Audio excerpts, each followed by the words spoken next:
Lições Bíblicas.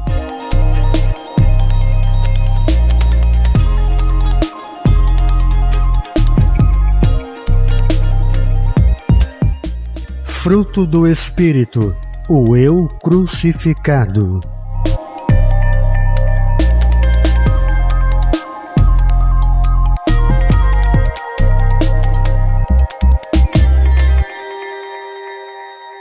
A paz do Senhor.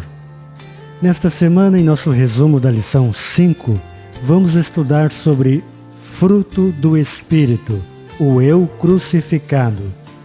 O fruto do Espírito na vida do crente. Diferença e relação entre o fruto e os dons do Espírito. O Espírito se opõe à carne. Quer saber mais sobre este importante assunto? Fique conosco.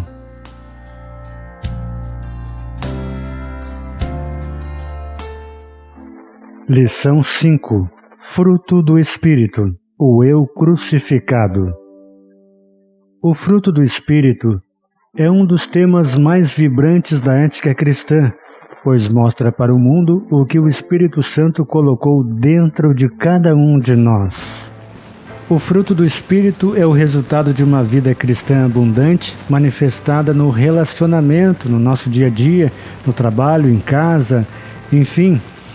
E entendermos esse conflito entre o Espírito e a carne e o Espírito, é de fundamental importância para compreendermos bem e nos esforçarmos para que estejamos então cooperando com o Espírito Santo para que Ele faça a sua obra em nós, para que manifestemos o fruto do Espírito. Vamos entender então o que é esse fruto do Espírito e a sua atuação em nós.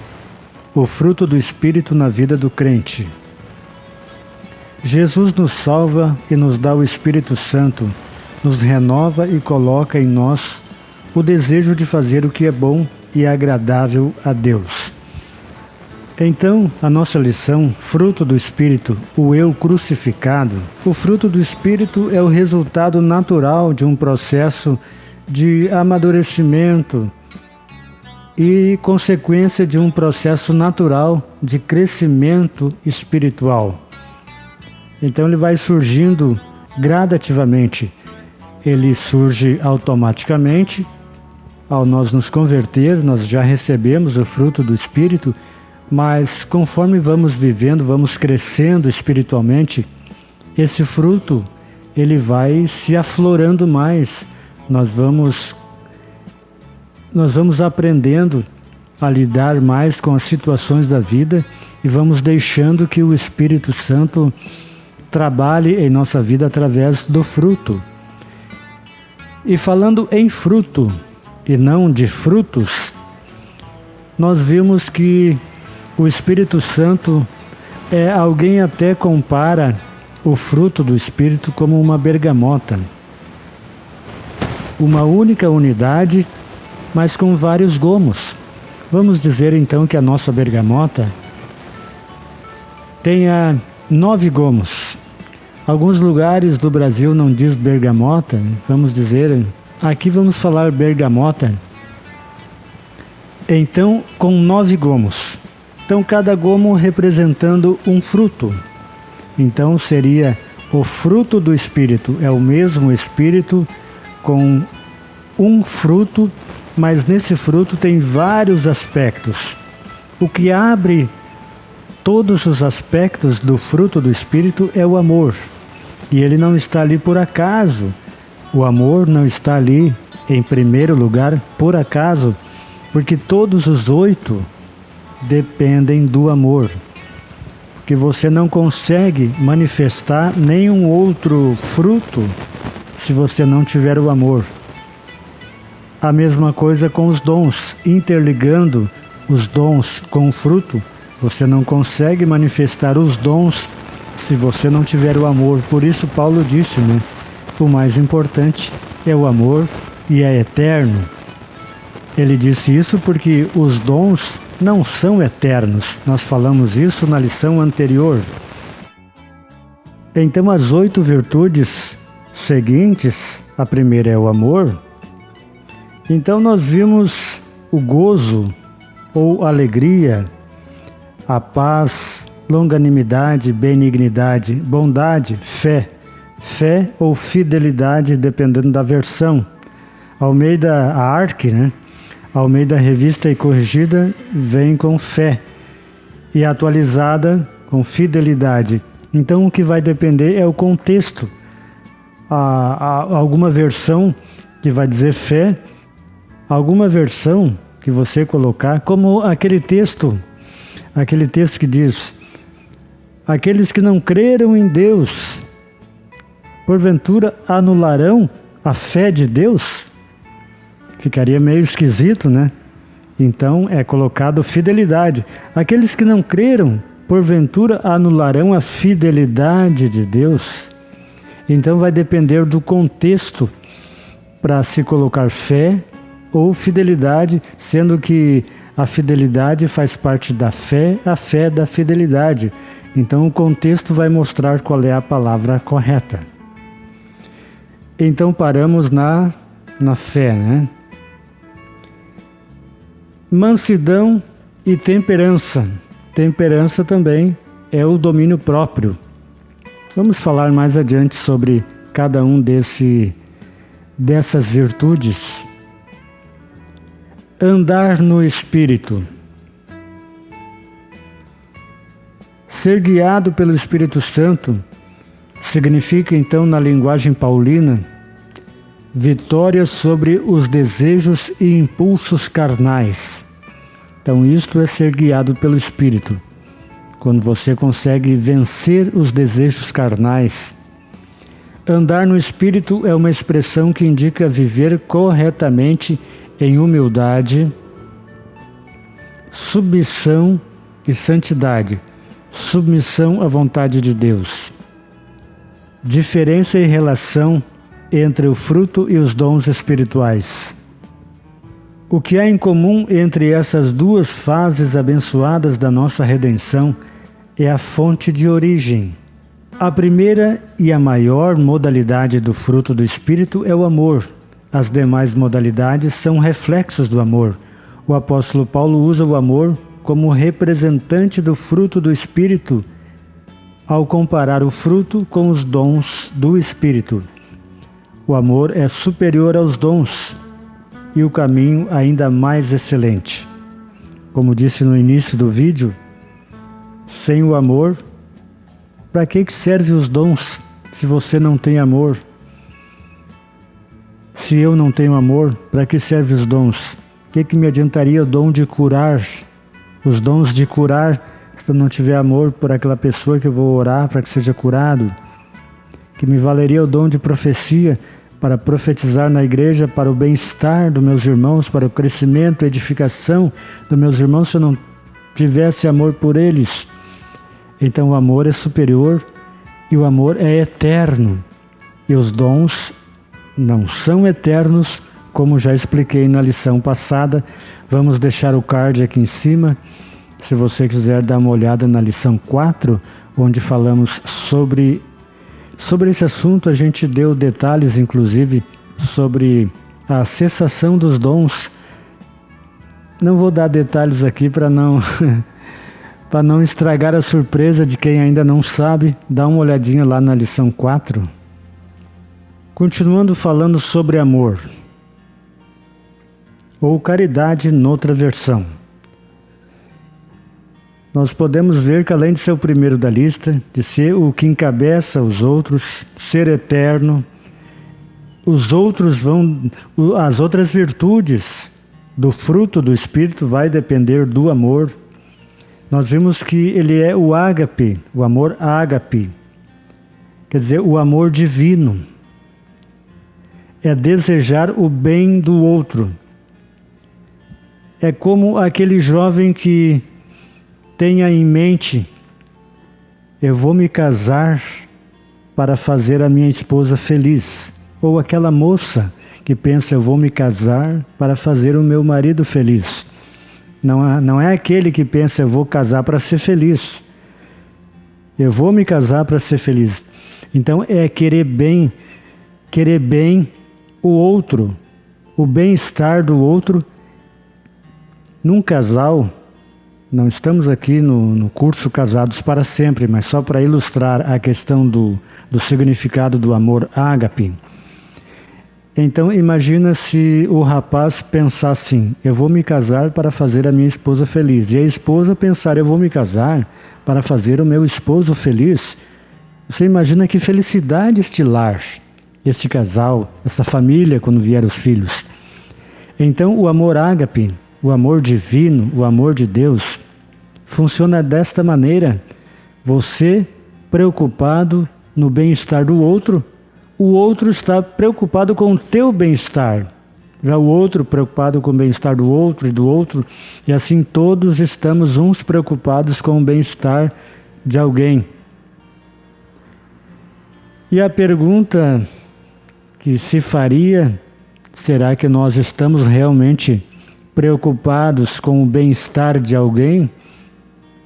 Será que a gente, enfim, não vamos nos ater muito a cada tópico para o vídeo não ficar muito comprido. Mas o bem-estar do outro. Então, o fruto do Espírito, como amor, então é a origem de todos os demais. A origem está no amor. E o amor tem um lugar de honra ali na lista. O gozo ou a alegria é aquela hesitação emocional pelas bênçãos recebidas ou esperadas. Aquele bem-estar, não só o sentimento de bem-estar, aquele bem-estar mesmo que você sente, uma hesitação emocional profunda. Depois da alegria, nós temos a paz. Tão importante a paz. E a paz não é tão somente a ausência de guerra.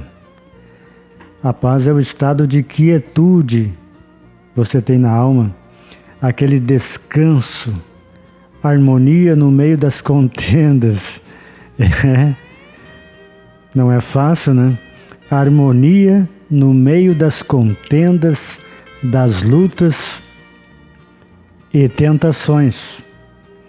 Você consegue ter paz no meio das lutas, das contendas e das tentações? O significado, o correspondente, então, em hebraico é shalom, como a gente sabe. Mas a paz, ela nos dá a ideia não só de ausência de guerra, de quietude, de descanso e de harmonia no meio das contendas, das lutas, e como já falamos, a paz é um estado que nos dá a ideia de completo. E isto quem nos dá é Jesus, porque a salvação, ela nos traz uma paz que é indizível, é uma paz que não se pode nem se compreender de tão grande, de tamanha que é. Então é uma coisa que excede o entendimento. Você pode tentar compreender, mas você não compreende, porque é uma sensação de completude a paz. É difícil até de explicar, mas é uma sensação de completude, assim você está completo. E depois da paz nós temos a longanimidade, resistência paciente, suportar ofensas, intrigas e provocações sem murmurar, replicar ou se ressentir. Você consegue fazer isso? Você consegue ser longânimo, ter essa resistência paciente? Você consegue suportar intrigas, provocações, quem sabe no trabalho, em casa, muitas vezes dos irmãos, né? Um provoca o outro. Então essas intrigas e provocações, vencer, suportar, sem murmurar, sem se ressentir. Então é uma coisa de se fazer, é uma coisa de se... o amor, a longanimidade, misericórdia são coisas assim...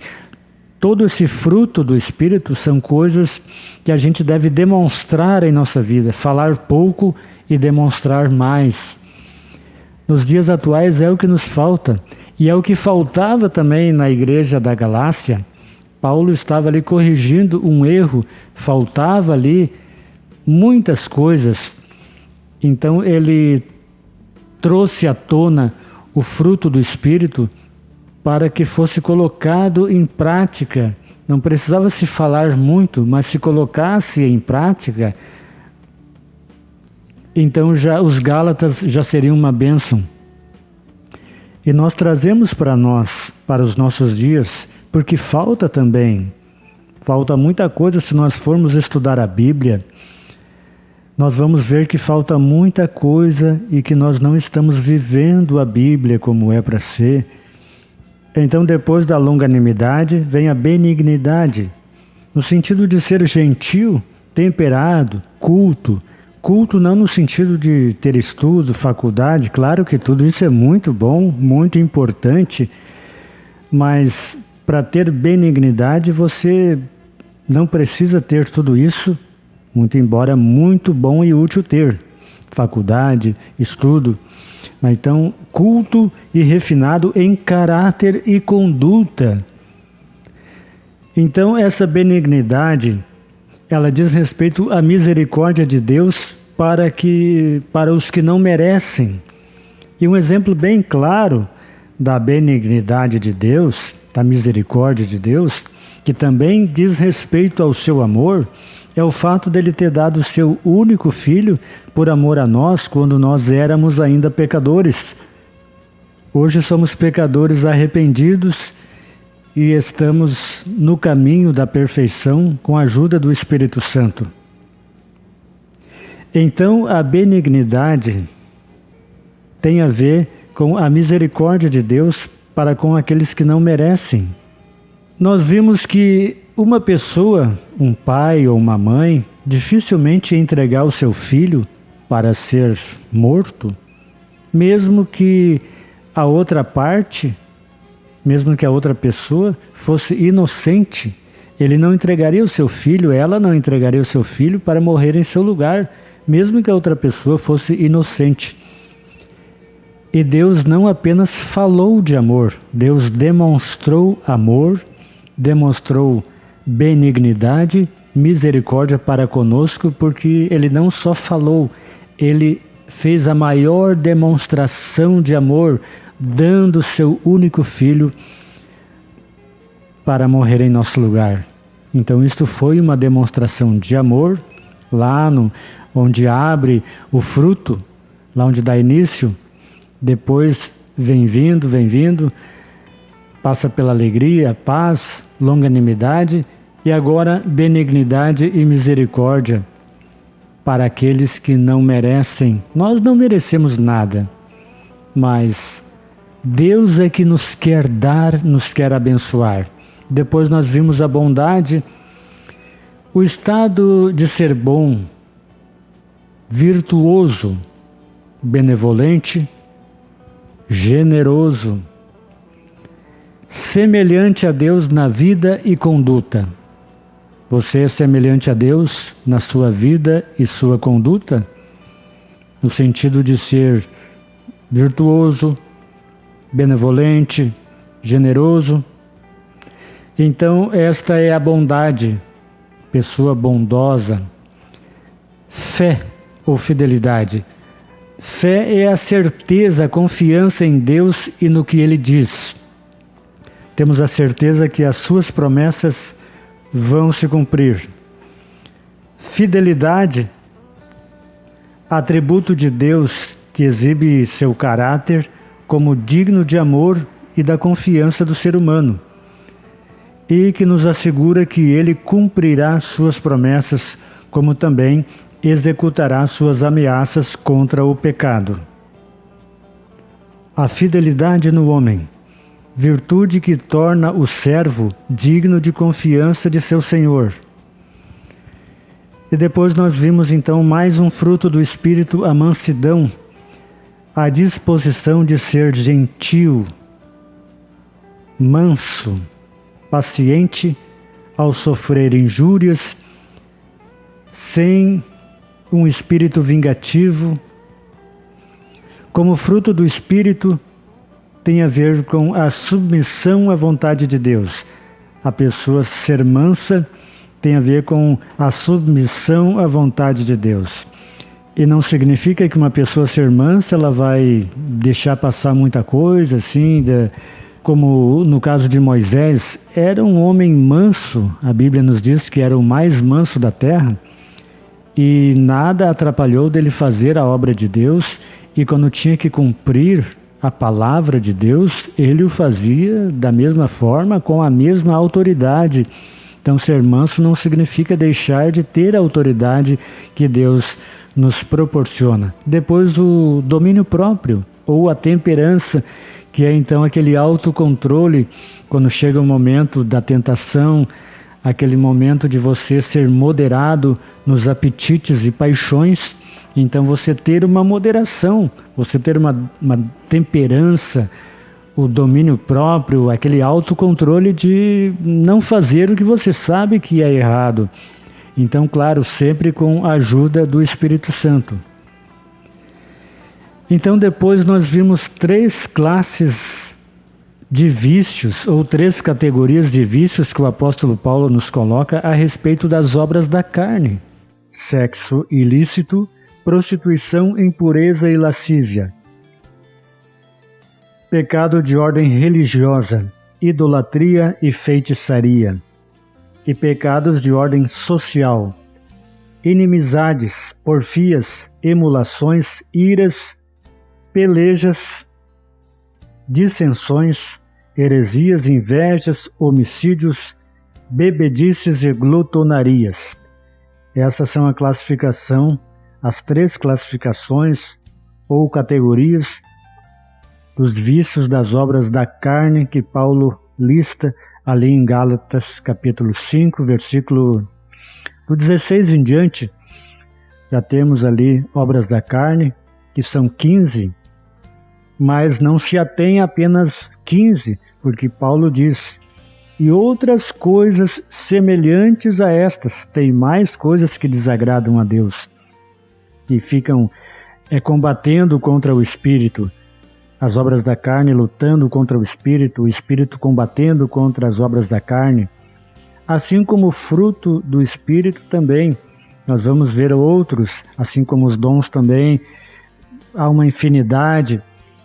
Nós vimos a oposição entre o Espírito e a carne. E para que o Espírito sempre se sobreponha à carne, claro, necessário é ter uma vida de oração, uma vida de consagração, santificação, que vamos ver na próxima lição sobre a santificação.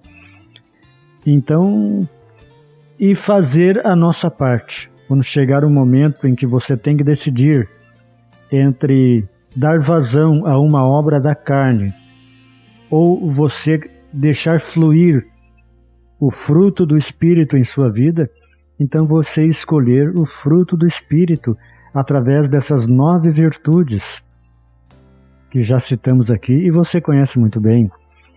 Então, esta luta contra a carne e o Espírito vai durar até a nossa partida individual ou até o arrebatamento da igreja. Então, não adianta, como alguns dizem, que se consagra a Deus e fica bem espiritual e não sente vontade nenhuma de cometer obras da carne. Então nós sabemos que não é bem assim. Essa luta ela é constante. O velho Adão está ali, o velho homem, né? E como já disse em outra lição, às vezes a pessoa se converte já um pouco mais adiante, então o velho homem já teve bastante tempo de praticar naquela pessoa ali, de se hospedar ali e aperfeiçoando a sua natureza contaminada. Então, por isso, necessário se faz que vivamos em espírito para combater estas obras da carne. O relógio da redescoberta da palavra já está nos mandando parar, porque já fizemos um resumo da lição 5, fruto do Espírito, o eu crucificado. Então aprendemos que temos que dar vazão ao Espírito e não às obras da carne. Aprendemos que o eu crucificado indica que a crucificação ela não é rápida, não é momentânea, é demorada. Então temos que ter paciência e temos que ir buscando, temos que ir nos aperfeiçoando para que o Espírito Santo possa ir moldando a nossa vida e assim a imagem de Cristo ela possa ir se refletindo em nossa vida, se refletindo até que sejamos perfeitos naquele maravilhoso dia do Senhor. Semana que vem eu te convido para que a gente possa estar juntos novamente para estudar a lição 6, Santificação, comprometidos com a ética do Espírito. Que Deus te abençoe ricamente. O amor nunca perde, o amor sempre vence, o amor prevalece na vida daquele que serve a Jesus. Lute com as armas do bem e obterás a vitória. Águas passadas não movem moinhos, os seus pecados Deus esqueceu. O nosso Deus nunca dorme e sempre está